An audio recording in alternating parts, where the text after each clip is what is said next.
कल हम लोगों ने पढ़ा था कि बायोट-सिवर्ट लॉ क्या होता है, और हमने एक फॉर्मूला पढ़ा था कि बायोट-सिवर्ट लॉ से जब मैग्नेटिक फील्ड निकालेंगे तो मैग्नेटिक फील्ड के लिए कौन कौन सी क्वांटिटी हमें चाहिए, किस किस का वैल्यू हमें चाहिए, और उसको कैसे पुट करना है, कैसे सॉल्व करना है। एक चीज हम लोगों ने डिस्कस किया था कि Biot Savart law is applicable for small current element. तो कल हमने एक बात की थी कि जब भी हमें कंटिन्यूअस डिस्ट्रीब्यूशन की बात की जाएगी, किसी पर्टिकुलर शेप के करंट की बात की जाएगी, तो उस कंडीशन में हम क्या करेंगे कि एक स्मॉल करंट एलिमेंट कंसीडर करेंगे। उस करंट एलिमेंट के लिए हम मैग्नेटिक फील्ड कैलकुलेट करेंगे और फिर उसे हम एक गिवन रेंज तक इंटीग्रेट करेंगे। तो कल जब हम बात कर रहे थे तो हमने एक बात की थी कि जो मैग्नेटिक फील्ड आएगा बायोट-सिवर्ट लॉ से, that is equal to mu naught upon 4 pi I d l sine theta upon r square. कल हमने एक क्वेश्चन सॉल्व किया था जिसमें हमने देखा था कि करंट एलिमेंट कैसे कंसीडर करना है, थीटा कैसे कंसीडर करना है, डिस्टेंस कैसे लेना है, म्यू नॉट का वैल्यू कितना होगा, ये सारी बातें कल हमने डिस्कस की थी। आज हम बात करेंगे कि अगर एक गिवन ज्योमेट्री का कंडक्टर हमारे पास है तो उससे एक गिवन डिस्टेंस पे अगर पॉइंट है तो उस पॉइंट पे मैग्नेटिक फील्ड हमें कैसे निकालना है। सपोज करें कि हमसे कहा गया कि एक इनफाइनाइट लेंथ का स्ट्रेट कंडक्टर है। कंडक्टर का लेंथ कितना है? इनफाइनाइट। तो जब इनफाइनाइट है तो इसका हर point as a mid point behave करेगा। यहां से r डिस्टेंस पे एक पॉइंट हमें दिया गया P,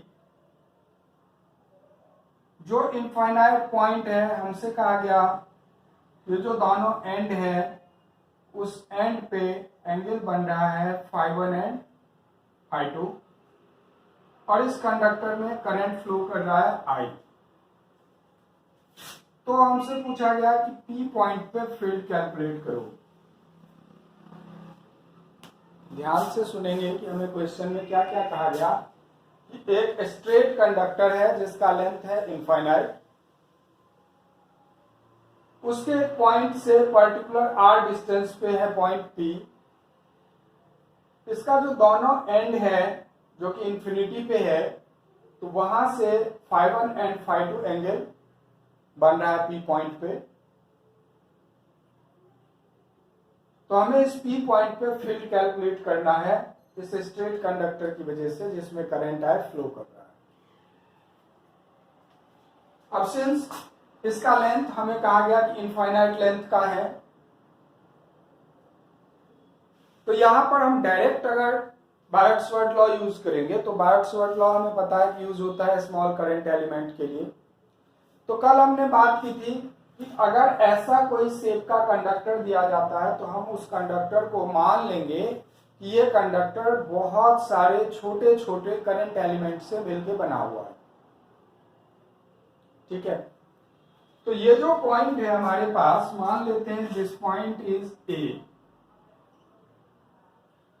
इससे L डिस्टेंस पे हम एक स्मॉल करंट एलिमेंट मान लेते हैं DL। ठीक है, तो हमने कंसीडर कर लिया कि ये जो कंडक्टर है वो बहुत सारे DL से मिलकर के बना हुआ है। तो ये जो A पॉइंट है उस A पॉइंट के नीचे भी और ऊपर भी कई सारे DL होंगे। अब बायोट-सिवर्ट लॉ लगाने के लिए सबसे पहले तो हमें एक DL चाहिए, हमने ले लिया, करंट अपवर्ड जा रहा है। उसके बाद इस DL से पॉइंट तक का डिस्टेंस हमने कंसीडर कर लिया x। ठीक है, और ये DL इस P पॉइंट पे, P पॉइंट से DL का डिस्टेंस है x, ये x DL के साथ एंगल बना रहा है, मान लेते हैं थीटा, और ये एंगल हम कंसीडर कर लेते हैं फाई। ठीक है, सिंपल। तो बायोट-सावर्ट लॉ लगाने के लिए हमें क्या चाहिए? करंट। बायोट-सावर्ट लॉ लगाने के लिए हमें क्या चाहिए? DL। बायोट-सावर्ट लॉ लगाने के लिए क्या चाहिए? Theta, DL and position vector के बीच का एंगल। और बायोट-सावर्ट लॉ के लिए हमें क्या चाहिए? डिस्टेंस। अब इसमें एक चीज ध्यान देना है कि हमने कंसीडर कर लिया x, हमने कंसीडर कर लिया थीटा, हमने कंसीडर कर लिया DL, बट हमारे पास एक्चुअली में क्वेश्चन में ना तो x गिवन है, ना थीटा गिवन है, ना DL गिवन है। ये सारी चीजें हमने कंसीडर की है। हमें सिर्फ गिवन क्या है? हमें गिवन है R, हमें गिवन है phi1 phi2 और हमें गिवन है करंट। दैट मीन्स ये जितनी भी चीजें हमने कंसीडर की है, चाहे हमने DL माना हो, चाहे हमने थीटा माना हो, चाहे हमने x माना हो, चाहे हमने L माना हो, इन सारी चीजों को गिवन क्वांटिटी के टर्म में, दैट इज R के टर्म में, करंट के टर्म में एंड phi1 phi2 के टर्म में एक्सप्रेस करना है। phi1 phi2 जो एंगल है वो तो एक गिवन रेंज हो गया जहां पे हमें इंटीग्रेट करेंगे। तो वो इंटीग्रेशन जो हम करेंगे तो उसके लिए हमने एंगल कंसीडर किया फाई। तो दैट मीन्स सारे जो क्वांटिटीज हमने कंसीडर किए x, थीटा, DL, उसको हम चेंज करेंगे r, phi एंड i के फॉर्म में, और फिर हम उसे phi1 से phi2 तक इंटीग्रेट कर देंगे, हमें पूरा dB मिल जाएगा, पूरा फील्ड मिल जाएगा। तो उसके लिए क्या करेंगे? तो बायोट-सावर्ट लॉ लगाएंगे। तो बायोट-सावर्ट लॉ क्या कहेगा कि dB for this DL, तो dB is equals to what? dB is equals to I DL sin theta upon x square, mu naught upon 4 pi, I DL sin theta upon x square. This is dB.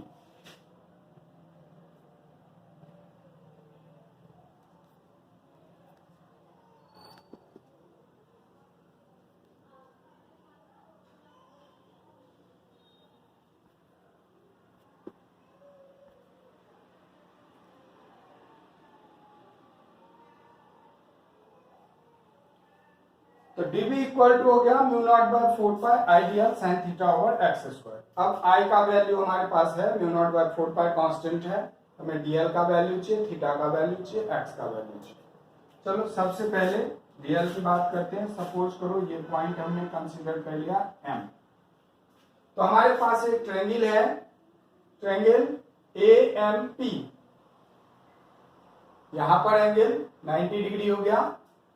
तो triangle AMP, इसमें हम सबसे पहले L की बात करें, phi हमें given है, तो इस फाई के लिए ये L होगा परपेंडिकुलर और ये R होगा बेस।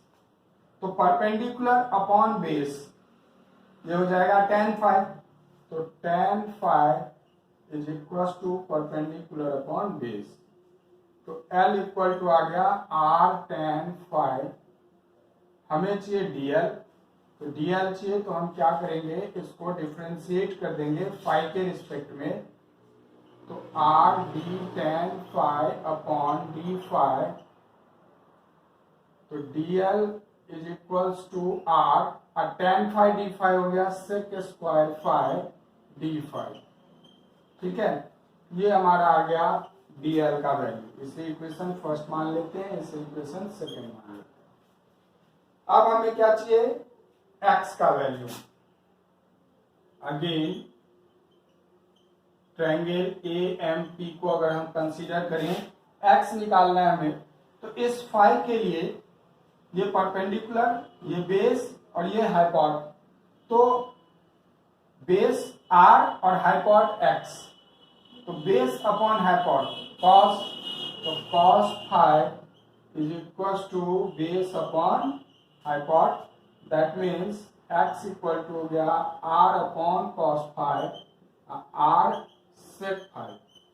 हमें जो वैल्यू चाहिए वो किसका चाहिए, x स्क्वायर का, तो एक्स स्क्वायर कितना हो गया, आर स्क्वायर सेक स्क्वायर 5,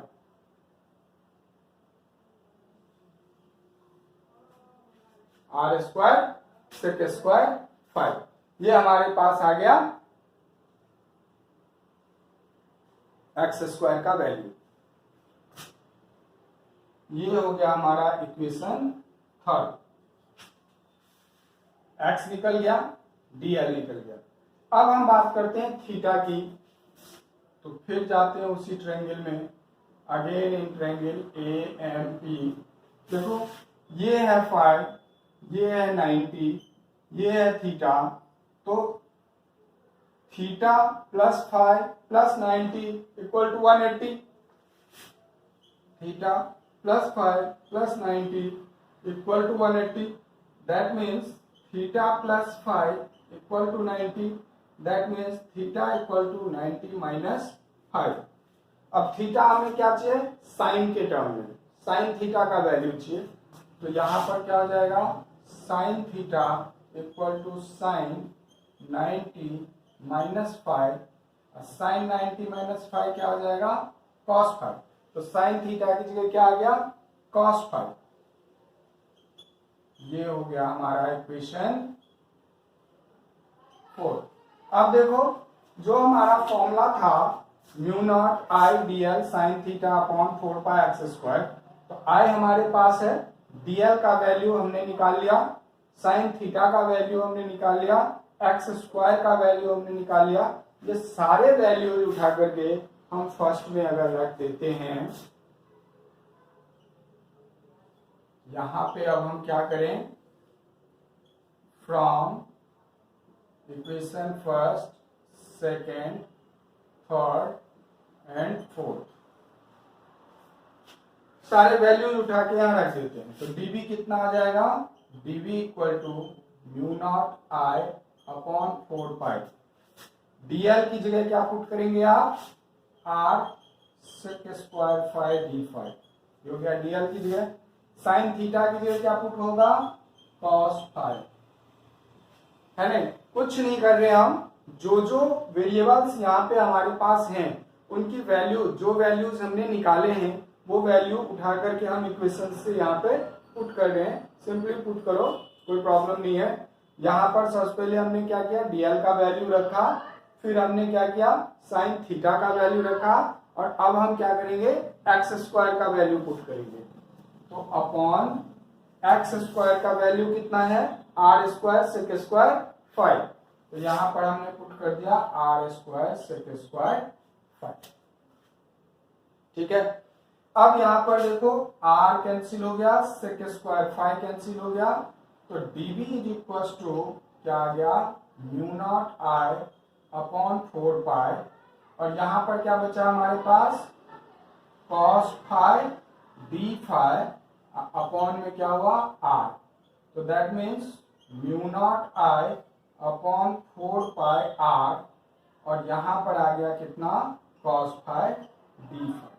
ये जो चीज निकला है हमारा, ध्यान ये रखना है आपको कि ये जो dv आपने निकाला वो किसके लिए निकाला, इस dl की वजह से। तो एक small current element dl straight line conductor में कितना फील्ड क्रिएट किया, mu naught I by 4 pi r cos 5 d5। ठीक है, अब बात ये हमें करनी है, ये पूरा स्ट्रेट कंडक्टर कितना फील्ड क्रिएट करेगा। तो फाई का वैल्यू वेरी कर रहा है कहां से, -φ2 से φ1 तक, -φ2 से φ1 तक। तो यहां पर जो cos 5 d5 है इसको हम इंटीग्रेट कर देंगे -φ2 से φ1 तक। ठीक है नहीं, तो अब जो हमारा नेट फील्ड आएगा, हमारा नेट फील्ड कितना आ जाएगा, तो नेट फील्ड आ जाएगा B is equal to integration of dB, B is equal to integration of dB। तो इंटीग्रेशन ऑफ dB जब हम यूज करेंगे तो कहां से कहां तक करेंगे हम इंटीग्रेशन ऑफ dB यूज, वो अब हमें देखना है। तो इंटीग्रेशन ऑफ dB यूज करेंगे हम, तो b is equal to integration of db की जगह क्या है, mu naught I upon 4 pi r cos phi d phi. और वेरी कहां से कहां करेगा फाई का वैल्यू, -φ2 से φ1 तक। वेरिएबल यहां पे कौन लिया है हमने, वेरिएबल लिया हमने डी फाई। वेरिएबल कौन सा है हमारा, वेरिएबल है डी फाई। तो डी फाई का वैल्यू, दैट मीन्स फाई का वैल्यू वेरी कर रहा है कहां से कहां तक, φ1 से -φ2 से φ1 तक। ठीक है, अब इसको हम सिंपली सॉल्व कर देंगे। तो इसको जब हम सॉल्व करेंगे, mu naught I upon 4 pi r बाहर रख लिया हमने, कॉस फाई डी फाई का इंटीग्रेशन -φ2 से φ1। यहां तक कोई भी प्रॉब्लम अगर है तो उसको हम फिर से एनालाइज करेंगे। हमने क्या किया, हमने सिंपली एक स्ट्रेट लाइन कंडक्टर हमें क्वेश्चन में दिया गया, उसके लिए हमें फील्ड कैलकुलेट करना था। हमने सिंपल काम क्या किया कि एक small current element dl consider किया, उस करंट एलिमेंट dl के लिए हमने dB निकाला और उस dB को हमने इंटीग्रेट कर दिया, और हमारा जो इंटीग्रेशन का रेंज था -φ2 से φ1 तक। ठीक है, अब इसको जो हम इंटीग्रेट करेंगे तो हमारे पास b इज इक्वल टू कितना आ जाएगा, b इज इक्वल टू आ जाएगा हमारे पास mu naught I upon 4 pi r cos phi d phi. तो कॉस फाई का इंटीग्रेशन कितना होगा, साइन फाई, कॉस थीटा का इंटीग्रेशन साइन थीटा। तो क्या हो जाएगा, साइन फाई, और वेरी करेगा कहां से, -φ2 से φ1 तक। अब एक बार अपर लिमिट पुट करेंगे और एक बार लोअर लिमिट पुट करेंगे। ये क्या आ जाएगा, mu naught I upon 4 pi r, value put करेंगे साइन φ1 और माइनस माइनस प्लस हो जाएगा साइन φ2। तो ये हमारा जो नेट फील्ड आया स्ट्रेट लाइन कंडक्टर। तो चाहे वो स्ट्रेट लाइन कंडक्टर हो, चाहे वो सर्कुलर कंडक्टर हो, चाहे वो किसी भी शेप का कंडक्टर हो, अगर हमसे कहा गया कि फील्ड निकालो एक सर्टेन डिस्टेंस पे, तो हम उस कंडीशन में क्या करेंगे कि एक स्मॉल करंट एलिमेंट कंसीडर करेंगे, उस करंट एलिमेंट की वजह से उस पॉइंट पे फील्ड निकालेंगे, और उस फील्ड को फिर हम ये चेक करेंगे कि हमारे पास वेरिएबल क्या है, उस वेरिएबल का रेंज कहां से कहां तक लेना है हमें, और उस रेंज पे उसे हम इंटीग्रेट करेंगे। ठीक है, तो नेट फील्ड हमारा निकल जाएगा। तो ध्यान क्या क्या रखना है, जिस किसी भी शेप का कंडक्टर हमें दिया जाएगा, हम एक स्मॉल करंट एलिमेंट कंसीडर करेंगे, उस करंट एलिमेंट की वजह से फील्ड निकालेंगे बाय यूजिंग बायोट-सावर्त लॉ। ठीक है, और उस फील्ड को फिर जो वेरिएबल हमारे पास है, उस वेरिएबल के लिए हम रेंज देखेंगे कि कहां से कहां तक हमें उसे इंटीग्रेट करना है, उस पर्टिकुलर रेंज पे इंटीग्रेट करके टोटल फील्ड हम निकालेंगे। तो वो फील्ड हमारा नेट फील्ड हो जाएगा उस पर्टिकुलर कंडक्टर। ठीक है, सिंपल, कोई प्रॉब्लम नहीं है इसमें। एक बार और ध्यान से देखते हैं, हमने डीएल कंसीडर किया, मान लिया ये थीटा एंगल बना रहा है, एक्स डिस्टेंस पे पॉइंट पी है, हमने बायोट-सावर्त लॉ लगाया, mu naught I by 4 pi DL sine theta by x square. DL का वैल्यू हमने निकाला ज्योमेट्री से, थीटा का वैल्यू हमने निकाला ज्योमेट्री से, एक्स का वैल्यू हमने निकाला ज्योमेट्री से, फिर सारे वैल्यूज को उठा करके हमने फर्स्ट इक्वेशन में पुट कर दिया, सॉल्व किया, डीबी का वैल्यू हमारे पास आ गया mu naught I by 4 pi r cos phi d phi. ठीक है, अब सिंस यहाँ पर क्या है कि जो वेरिएशन हो रहा है वो एंगल पे हो रहा है, उसने हमसे कहा कि φ1 से φ2 एंगल तक वेरी कर रहा है, -φ2 से φ1 तक, तो हमने यहाँ पे जो इंटीग्रेशन किया वो -φ2 से φ1 तक। सपोज करो अब यहाँ तो इनफाइनाइट कंडक्टर था, उसने एंगल दिया हमें कि ये एंगल यहाँ से यहाँ तक बन रहा है। अगर मान लो कि वो कहता कि एक पर्टिकुलर लेंथ का कंडक्टर है, अगर वो लेंथ हमें कंसीडर कराता, मान लो ये L लेंथ होता, तो अगर ये L लेंथ है और सपोज करो हमने मिड पॉइंट कंसीडर कर लिया यहाँ पे, तो ये L/2 हो जाएगा और ये L/2 हो जाएगा। तो उस कंडीशन में जो इंटीग्रेशन होगा वो फिर थीटा पे नहीं होगा, फिर जो थीटा है उसको कन्वर्ट करेंगे डिस्टेंस में, और इंटीग्रेशन होगा कहां से, -L/2 से +L/2 तक। ठीक है। एक बात और मैं कहना चाह रहा हूं कि अभी हमने इलेक्ट्रोस्टैटिक्स पढ़ा, वहां पर भी हमने पढ़ा 11th में हमने मोमेंट ऑफ इनर्शिया निकाला होगा, ठीक है ना, डिफरेंट शेप्स का। मैं ये नहीं कह रहा हूं कि moment of inertia is equivalent to magnetic field, I am not saying that, that is different thing, बहुत सारे डिफरेंसेस हैं, उसको हम कंपेयर नहीं कर रहे हैं। बस जस्ट मैं एक मेथड की बात कर रहा हूं कि जैसे मोमेंट ऑफ इनर्शिया निकालते टाइम या ग्रेविटेशनल फील्ड निकालते टाइम, ग्रेविटेशनल फील्ड भी निकाला होगा हमने, तो उस टाइम पे जैसे हम एक स्मॉल एलिमेंट लेते होंगे, फिर उसके अकॉर्डिंग हमने स्मॉल मोमेंट ऑफ इनर्शिया या स्मॉल फील्ड कंसीडर किया होगा, फिर हम उसको इंटीग्रेट करते होंगे। सेम थिंग यहाँ पे हमें अप्लाई करना है कि एक स्मॉल एलिमेंट कंसीडर करना है, उसके लिए फाइंड आउट करना है, फिर इंटीग्रेट करना है। ठीक है, कोई प्रॉब्लम? बाकी इस पे बेस्ड क्वेश्चन हम नेक्स्ट क्लास में देखेंगे, इसको हम अच्छे से पढ़ेंगे, बार बार पढ़ेंगे, बार बार करके देखेंगे कि हो रहा है या नहीं हो रहा है, बार बार वेरिएबल्स चेक करेंगे कि किस वेरिएबल पे कैसे डिपेंडेंसी हो रही है, ज्योमेट्री कैसे हम अप्लाई कर रहे हैं, क्यों हम अप्लाई कर रहे हैं, इसको हम बार बार देखेंगे और फिर इस पे बेस्ड क्वेश्चन हम। Thank you.